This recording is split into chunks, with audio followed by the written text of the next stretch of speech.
We all know this feeling. First thing in the morning, I do this after I pee.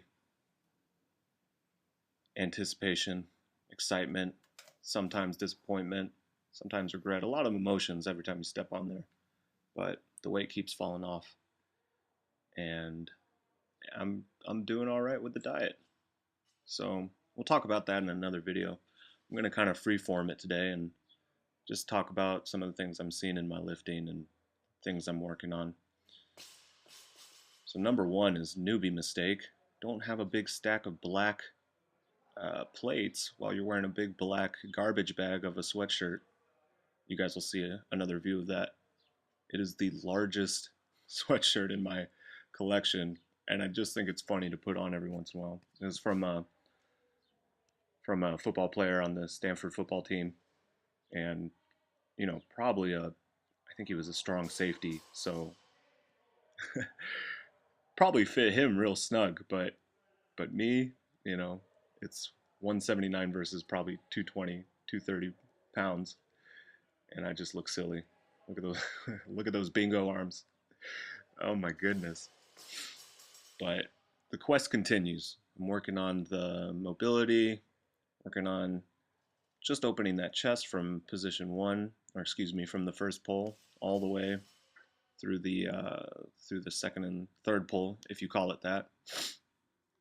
Just gradually moving up the weight, moving up the consistency. I guess that's one aspect of my training that I'm overlooking. It's more important for me to just show up to the gym and practice these movements than it is to impress myself with how much weight I'm moving. Because for me, at least, I feel like my technique is the limiting factor.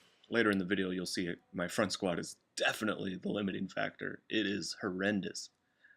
But speaking of squat, for some reason, my squat pattern in the snatch is just really snug, feels really good.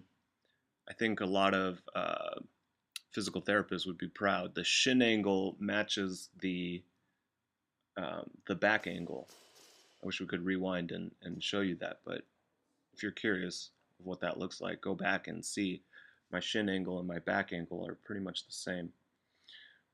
Where I'm missing a little bit of depth is my ankles aren't flexible enough to kind of have my knees push forward more, and that's kind of limiting my depth. But the other thing, the big thing, is my hip flexion, and you'll see that in the front squat. I have no hip flexion, especially when my knee is flexed. I don't know what that's about.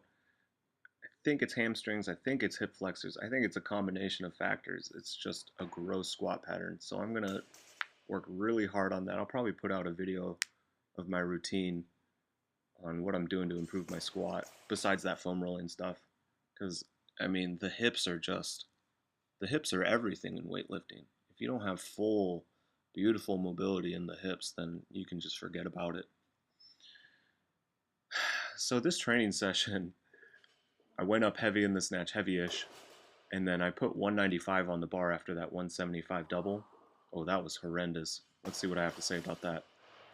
Stay in the middle of the foot. Stay in the middle of the foot, because I got on my toes there, and there was a hitch in my pull, and it was horrendous.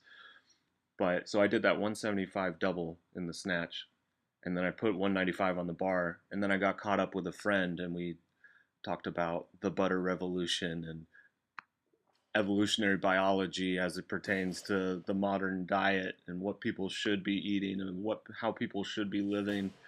And it was an interesting conversation because it kind of got me thinking about being bohemian or being a hipster, just kind of doing away with all things mass media and going back to a slower way of life. Basically anything that's old and is now considered kind of, I don't know, antiquated and weird, it's probably good for you. So, take for instance weightlifting. Weightlifting's really good for you, but it's not going to be, I don't know, it's not going to make the mass market because it's hard and it exposes all your weaknesses, and nobody really wants to make themselves that uncomfortable. With regards to nutrition, I'm going to put out a whole video on this, but I'm on a ketogenic diet. I eat a lot of meat, offal, which is organ meats, and tons of fats, and a little bit of veg, green leafy veg, and that's it. That's the secret to my my weight loss. Um, and here we're gonna see. I mean, look at this stuff. Look at this front squat. It's just I get stuck. My back rounds. My upper back caves forward. I need to be more upright in that squat. Here's my 255 attempt. I mean, it didn't go great, but that's it for the video. Just a little, I don't know, uh, free association kind of, what is that called? Stream of consciousness? That sort of deal. Oh, mobility to come. Hopefully that front squat will go up. That's the question.